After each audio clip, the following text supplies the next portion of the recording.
Mutabiqun au ba'dun au ma yashtamil alaihi yulfa au kamatufin bibal. Yulfa dijumpai apa badal, mutabiqun halnya yang sesuai dengan mubdal minhu, au ba'dun atau sebagiannya, au ma atau sesuatu, yashtamil yang mencakup apa mubdal minhu alaihi atas ma. Au kama tufin atau seperti lafaz yang diatofkan bibal dengan bal. Badal dijumpai berupa sesuatu yang sesuai dengan mubdal minhu atau sebagiannya, atau sesuatu yang tercakup oleh mubdal minhu, atau seperti maktuf dengan bal, seperti lafaz yang diatofkan dengan bal. Wazalil idrobi in qasdan sahib waduna qasdin ghalatun bihi sulib. Waza bermula kama tufin bibal itu u'zu. Nisbatkanlah siapa kamu lil idrobi terhadap idrob. In sahib jika menyertai apa za qasdan terhadap tujuan. Waduna qasdin dan dengan tanpa tujuan, ghalatun bermula kesalahan, itu suliba dihilangkan apa ghalatun bihi dengan za. Dan macam badal yang terakhir, nisbatkanlah pada nama badal idrob jika bersamaan dengan kesengajaan. Dan dengan tanpa kesengajaan, kesalahan dapat dihilangkan. Kazurhu kholidan wa qabilhul yada wa'rifhu haqqahu wa khuznabalan muda. Kazurhu kholidan, seperti contoh zurhu kholidan, maknanya zurhu berkunjunglah siapa kamu kepadanya, kholidan yakni Khalid.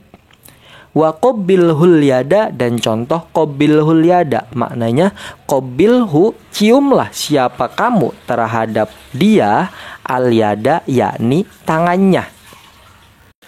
Wa'rifhu haqqahu, dan contoh i'rifhu haqqahu maknanya i'rifhu ketahuilah siapa kamu terhadapnya, haqqahu yakni hak dia. Wa khuznablan muda, dan contoh khuznablan muda maknanya khuz ambillah siapa kamu nablan terhadap tombak, muda yakni beberapa pisau, seperti contoh zurhu kholidan, dan contoh qabilhul yada, dan contoh i'rifu haqqahu, dan contoh khuznablan muda.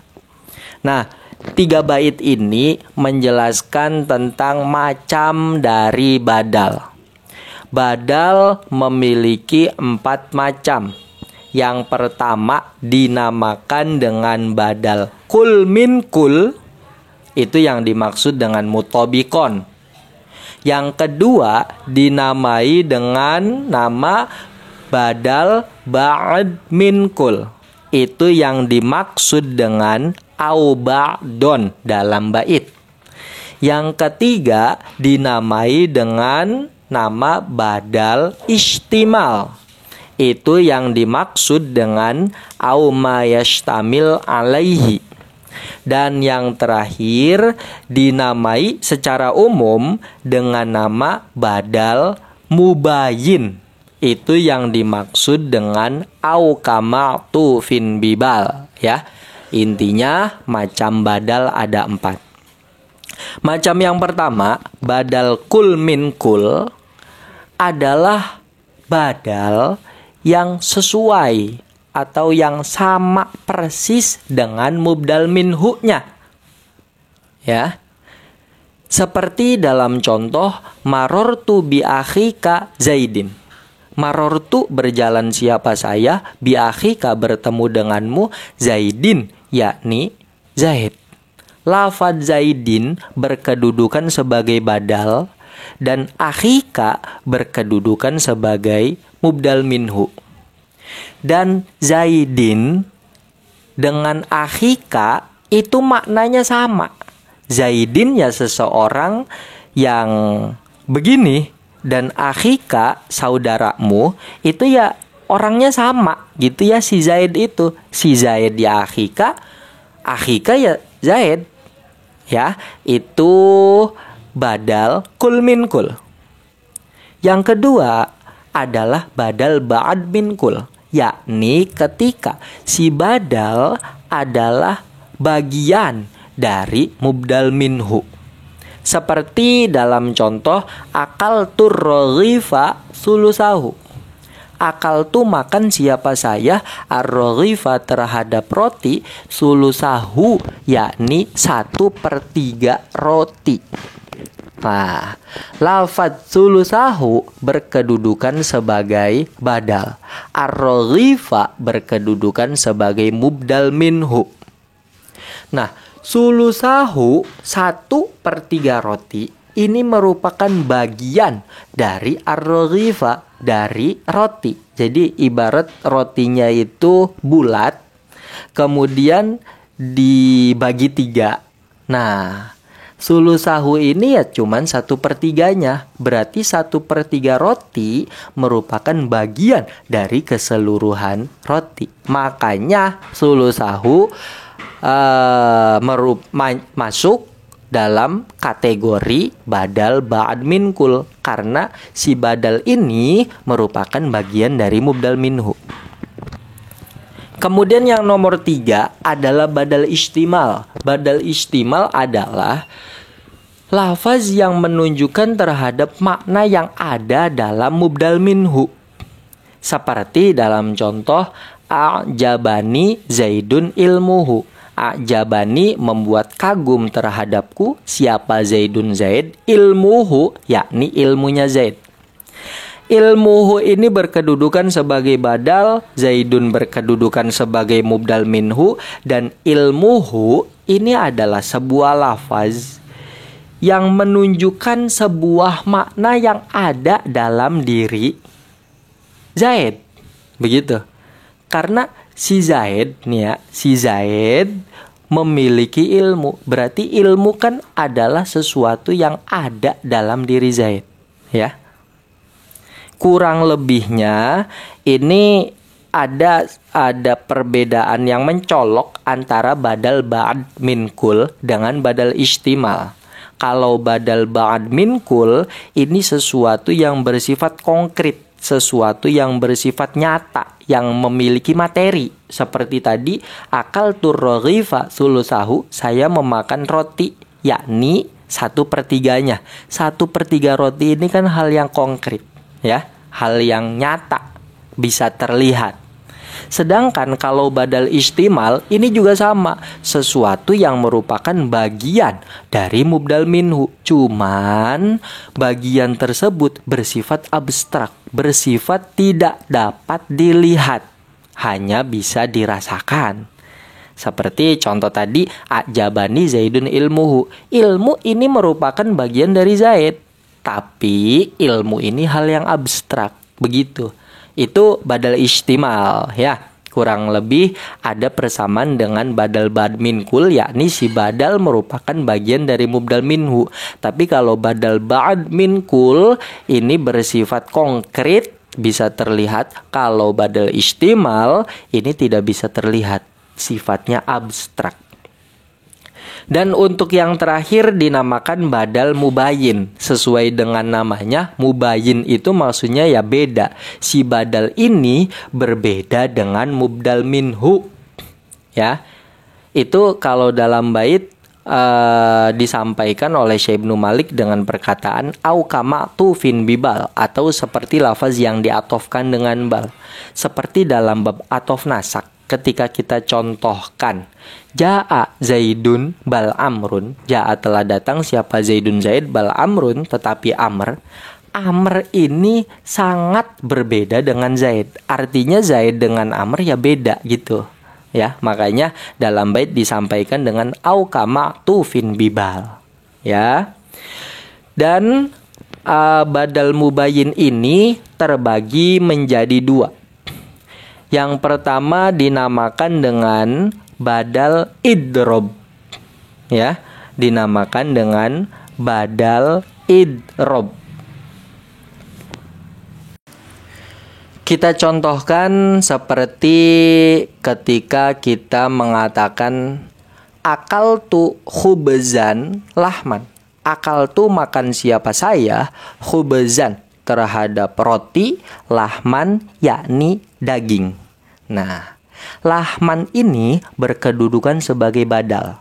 Khubzan berkedudukan sebagai mubdal minhu. Lahman bisa dikategorikan sebagai badal idrob dengan catatan kita itu awal mula memang punya tujuan menghabarkan bahwa kita memakan roti. Akal tuh khubzan, saya memakan roti. Kita punya tujuan untuk menginfokan bahwa kita memakan roti.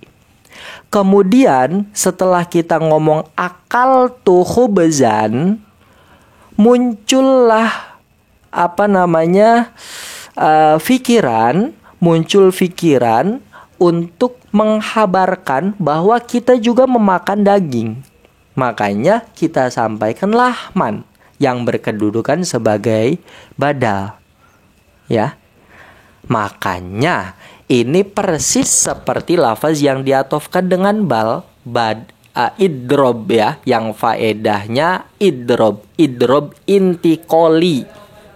Ya, idrob intikoli. Karena kalau idrob intikoli kita flashback dalam pembahasan atof nasak, semisal kita ucapkan Ja'a Zaidun bal Amrun, Ja'a telah datang siapa Zaidun Zaid bal Amrun tetapi Amr. Memang hukum datang yang dimiliki oleh Zaid ini kan awalnya pengen kita sampaikan ya. Tapi setelah ngomong bal amrun, maka hukum datang berpindah kepada amrun. Sehingga ketika kita ngomong bal amrun, maka si Zaid ini ya sudah tidak memiliki hukum ja'a. Begitu. Sama halnya dengan contoh badal idrob. Kita ngomong akal tu khubzan, berarti kita menghabarkan bahwa kita memakan roti. Tapi setelah kita ngomong badal, ngomong lafaz yang berkedudukan sebagai badal, lahman. Maka dengan perkataan itu, yang hukum sesuatu yang dimakan, ya tidak kepada roti lagi, tapi kepada daging, kepada lahman. Ya, begitu. Jadi idrob intikoli. Nah, dinamakan badal idrob ini tentu ketika kita punya tujuan mengucapkan mubdal minhu. Ya, artinya pengucapan mubdal minhu itu bukan karena kesalahan, tapi memang karena kesengajaan kita pengen mengucapkan mubdal minhu. Meskipun selanjutnya kita mengucapkan badal yang membuat hukum tidak dimiliki lagi oleh mubdal minhu. Ya, teorinya persis seperti idrob itu. Itu yang dimaksud dengan wazalil idrobi zu inkos dan sohib. Artinya badal yang berbeda dengan mubdal minhu. Jika memang kita punya tujuan mengatakan mubdal minhu pada awalnya, maka badalnya yang kemudian kita ucapkan lafaz yang berkedudukan sebagai badal, ini namanya badal idrob. Ya. Kalau seandainya tanpa tujuan mengucapkan mubdal minhu, maka namanya adalah badal gholat. Seperti dalam contoh tadi, kita ngomong akal tu khubzan, saya makan roti. Nah, kita ngomong saya makan roti, ngomong roti itu ya, ngomong khubzan itu tanpa kesengajaan. Bisa jadi karena terlanjurnya lisan mengucapkan khubzan, atau bisa jadi karena kita lupa bahwa yang kita makan itu bukan khubzan, Nah, akhirnya untuk membenarkan ucapan kita, karena memang faktanya kita tidak makan roti, melainkan makan daging, maka kita ucapkan lafaz lahman yang berkedudukan sebagai badal. Dan ini dinamakan dengan badal ghalat. Ya, akaltu khubzan lahman, lafaz lahman berkedudukan sebagai badal, dan dia itu sebagai pembenar dari ucapan kita yang awal yang mengucapkan khubzan, sebagai pembenar dari mubdal minhu, karena mubdal minhu bukan sesuatu yang kita maksud. Begitu. Ya, kita mengucapkan khubzan itu lebih karena kita tadi salah ngucap, terlanjur ngomong khubzan, atau kita lupa sebenarnya yang kita makan itu bukan khubzan, ya.